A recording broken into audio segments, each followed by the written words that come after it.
Hello everyone, Peazful here, and welcome to Metazoo A-Z, the series where I go over every single Metazoo card in alphabetical order, explain how the card works, and analyze its competitive viability and playability.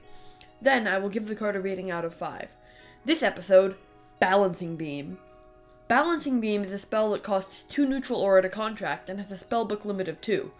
Balancing Beam can deal damage to a player or a page equal to the difference in age between two players times 10, up to 100. For example, if you're 17 and your opponent is 35, when you contract Balancing Beam, it will deal 100 damage to its target. Or if you're 25 and your opponent is 18, Balancing Beam will deal 70 damage to its target.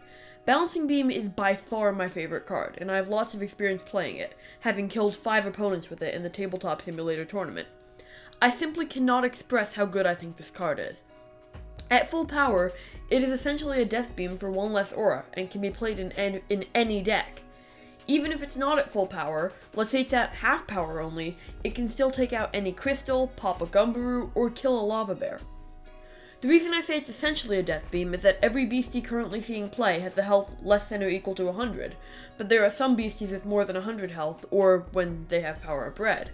The versatility of this card is through the roof. Now, let me give my personal advice on how to play Balancing Beam. For me, since I'm 14, I will always play 2 copies of Balancing Beam in my main deck, because it's almost always full power or close to full power, regardless of whether my deck is aggro, mid-range, control, or combo.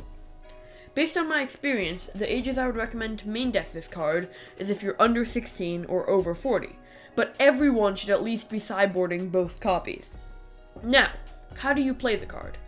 Since it has such high versatility, because it can take down Quetz or Gumbaroo, destroy a crystal, or deal the last 100 damage to the face, you always want to hold it in hand for the most optimal play.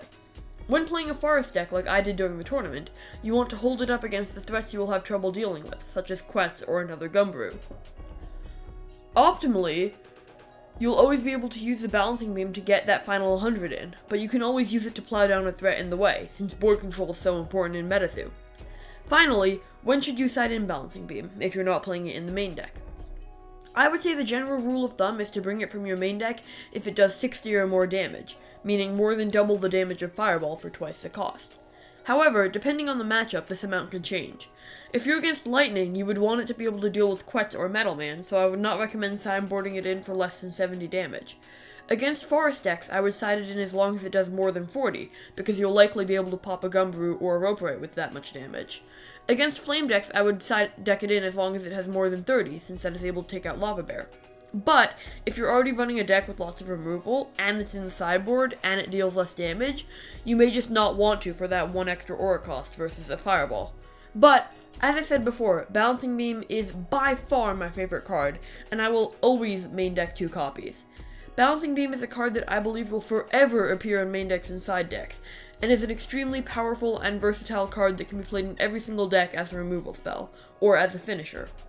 For these reasons, I'm giving Balancing Beam my first ever 5 out of 5. I hope that my experience with this card was able to give you some help in the future with Balancing Beam. Thank you for watching, and please consider liking this video if you enjoyed it, and subscribe if you have not.